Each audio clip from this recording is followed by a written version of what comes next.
18 days from today, on March 19th, will be the first day of spring. Yay! Of course, it's kind of been a little springy already, but anyway, that'll be the first day of spring, the vernal equinox, signaling a new beginning, nature's renewal. The word equinox comes from the Latin words equus, meaning equal, and nox, meaning night. This is when the sun crosses the plane of the equator, making day and night equal in length. And in the days following, we experience more daylight than darkness. I love this representation of new life, new light, new beginnings, new paths. It's also a chance to ask ourselves, what is spring in us? What is being reborn in us? What has been dormant in us that must now come forth? Spring means we can begin again. We can change. We can start over. We can let the chill of the past go and thaw ourselves into something new. This opportunity to reach the next stage in our spiritual development is a gift of spring that comes at every moment, every breath that we take. But you might ask, how will I recognize my own spring? How will I take full advantage of this new energy? How will I harness and use the increasing light emanating from me, as me? In what new ways will I learn to release the struggle between darkness and light, death and life, pain and joy? What path will I choose to liberate my imprisoned splendor and become the transformation awaiting in spring? Well, there is a powerful affirmation used in the Unity movement many of us are familiar with that says, "Don't let be."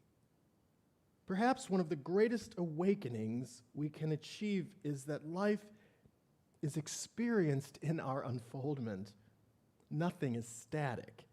Change is continuous. Life flows on, open to that flow, that process of growth. In fact, that's what it means to be alive. As with the seed, there is within each of us the unknown possibility of limitless experience, and ours is the privilege of giving birth to that, bringing it to full fruition. We welcome each moment as a new spring, reawakening and realigning with the spirit of our being, like the seed breaking free from its shell. We too possess a continual subconscious effort to surpass ourselves, to unfold beyond and above our previous understanding. This is ingrained in all of us, even when we fall short, even when we stop yearning to be more, even in our frustration, in our hopelessness.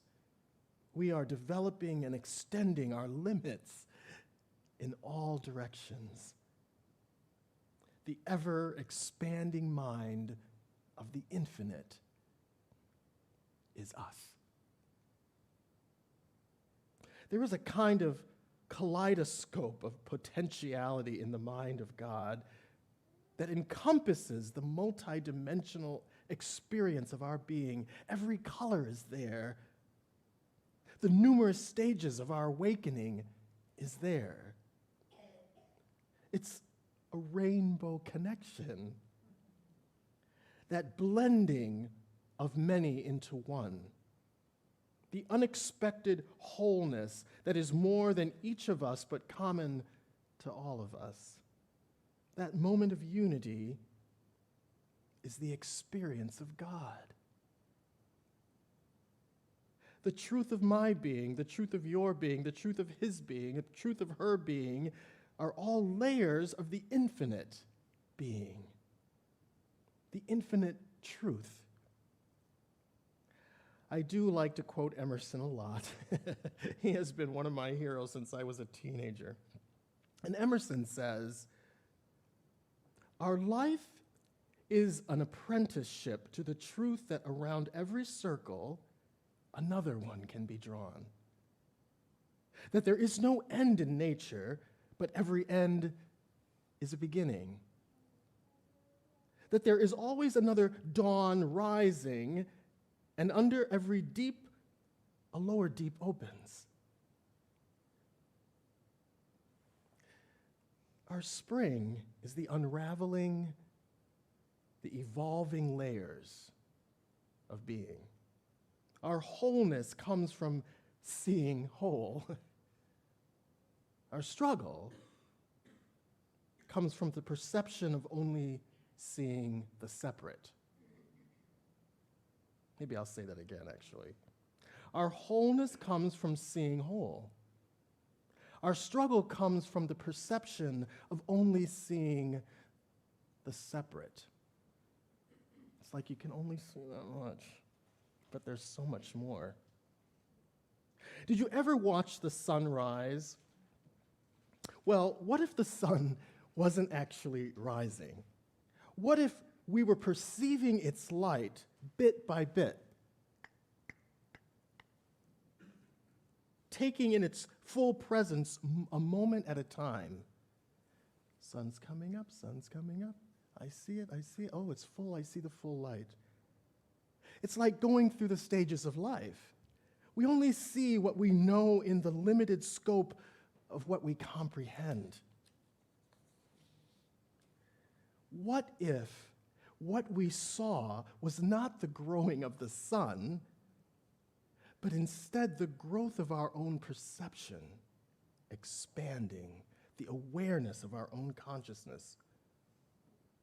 And in that process, we see more and more, and we are more and more. When Jesus said, "The kingdom of God is within you," I think he most certainly was pointing to the innate ability to grow, to move progressively toward holiness, wholeness. He made it even more specific when he said, "It is the Father's good pleasure to give you the kingdom." I wonder, actually, if the kingdom is already here, and we are the kingdom, but we don't comprehend it in its entirety. We don't see it in its entirety, and erroneously, we believe we have to search for it. If I'm being honest, it is probably true that most of the time we tend to limit the experience of our unfolding potential because we do not demand enough of ourselves. We do not know to demand enough of ourselves. We may accomplish, but we so often do so indifferently, even poorly sometimes. We can sometimes say, "I've done all that they pay me to do. I've done my duty. I've already did my part. I've given. What more can anyone expect?" However, it is only the performance that goes beyond the line of duty, beyond the conscious awareness that leads to personal growth. What anyone expects of us must be exceeded by the expectations of ourselves. There is so much more in us, so much more of us to live. In this moment, well, in every moment, is an opportunity for greater awareness, an awareness of presence.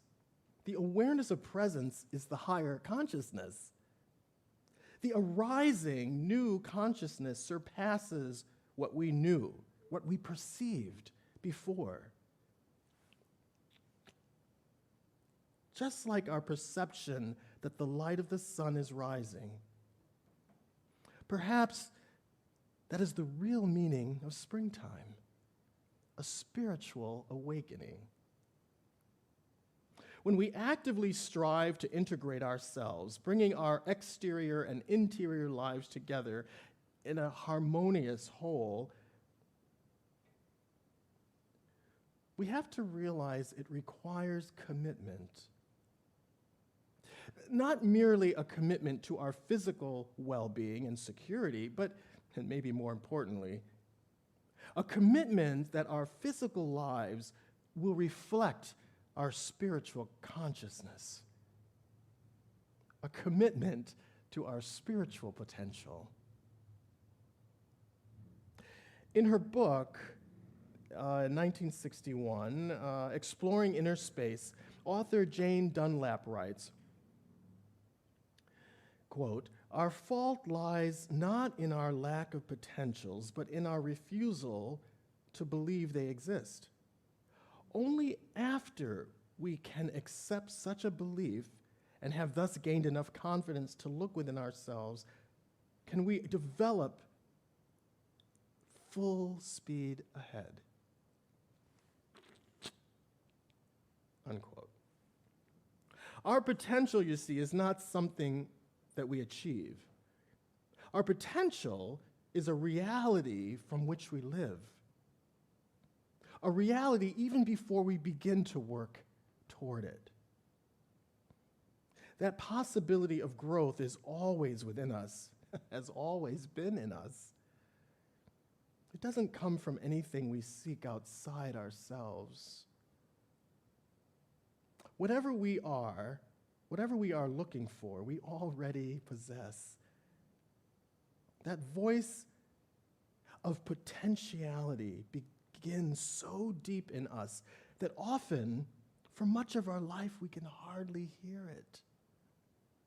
It's so tucked away, buried under our self-doubts, our guilt, our damaged journeys, that it barely has a chance to grow. Those walls built by fear that we often put up, referring to them as protection, can end up suffocating and limiting our own lives. Turn to spring. Allow its process in you. It cleanses, it softens, it rebuilds, it recenters us. You know, in my talk, I usually have a little story, but when I was writing this, I couldn't think of any story, but actually, I just thought of one. I usually have a little story, but I couldn't think of anything to go with it. But many years ago, I used to live in Stockholm in Sweden, and I lived on a houseboat. That's a whole other sermon. But one day, it was one of the first days I was there, I journeyed out into the city to kind of walk around, see what it was like. And I came upon this hill, the street that had like a steep hill, and the sun was kind of coming over. The sunlight was just kind of washing down the hill. It was really beautiful. I had to just stop there. And a squirrel or some kind of animal came across the road and was sitting there eating whatever they were eating, and this light was on them, and it looked like they were on a stage. You know, it was beautiful. It was really beautiful. And I just stood in the middle of the street watching it, and for a few minutes, I don't know, and all of a sudden I heard a voice behind me, and it said, wow, isn't that beautiful to see it, to get to see that? I turned around, it was an elderly man with a cane, and I said, yes, oh my, I was so overwhelmed with the way the light was shining on that street. And anyway, the guy, we went over to have some coffee, whatever, in the thing, and we were talking. He owned some kind of a business, and he was telling me about it. And while he was talking, I was watching out the window how the light changed on the street. And not just that moment, but during that time, I decided, this isn't for me here. I have to go somewhere else. I was in a dance company that really wasn't for me, and I didn't want to admit it. And I was just like, well, I got a job, I better stick to I got a job, got to pay some bills. And but then I realized that somehow the light calmed my mind enough that I could hear that little voice in me saying, it's time to go. I'd only been there a few weeks. It's time to go. And I left. I ended up going to grad school, which I hadn't even planned. So the light focuses us in a way. And it may seem like the light is coming down the street or coming from over there or from someone else's face even. But really, it's a reflection of your own light speaking to you, springing in you. Well, that's my story. Spring is our wholeness. Even if the surface self is ill or confused or in poverty, there is always something in us that not only needs to be healed, but that also does the healing. In a sense, it is really not about fixing, but rather about knowing. Paul challenges us in 2 Timothy 16:2 to stir up the gift of God within. He seems to mean that we can awaken to our God self, our higher self, our true self, our potential seed, and find that power, the healing, the guidance to meet any need we have. Spring is potentiality. Spring brings a spectrum of diverse dancing colors and ideas and experiences, sometimes seemingly disconnected, irrational, independent.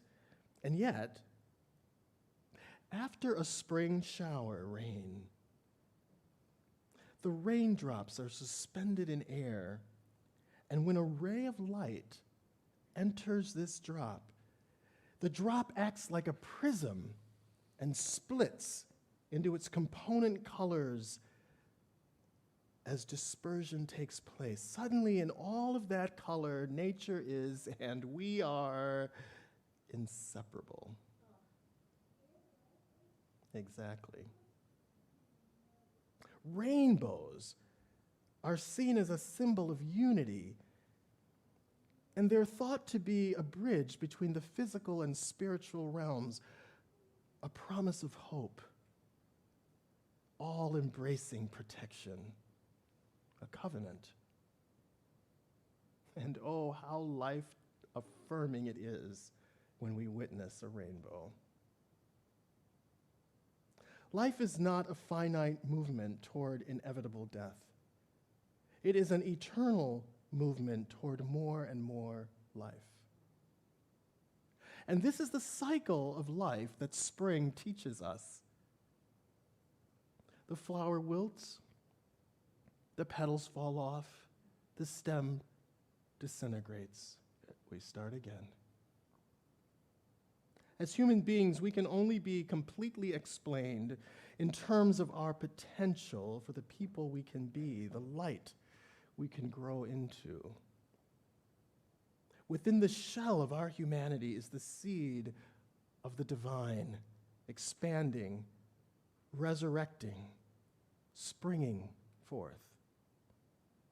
Spring isn't something that happens to us. Spring happens as us.